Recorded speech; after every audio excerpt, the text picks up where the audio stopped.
In keeping with this revolutionary media approach that President Trump deployed during the campaign, the Trump White House will speak to all media outlets and personalities, not just the legacy media who are seated in this room. Because according to recent polling from Gallup, Americans' trust in mass media has fallen to a record low.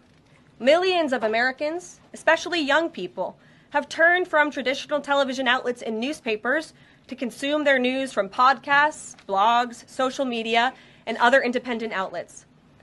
It's essential to our team that we share President Trump's message everywhere and adapt this White House to the new media landscape in 2025.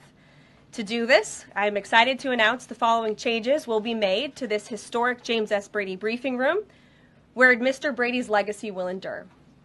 This White House believes strongly in the First Amendment, so it's why our team will work diligently to restore the press passes of the 440 journalists whose passes were wrongly revoked by the previous administration.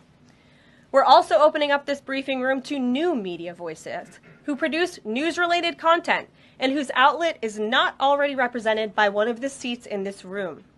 We welcome independent journalists, podcasters, social media influencers, and content creators to apply for credentials to cover this White House.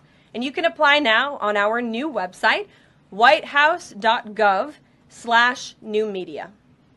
Starting today, this seat in the front of the room, which is usually occupied by the press secretary's staff, will be called the new media seat.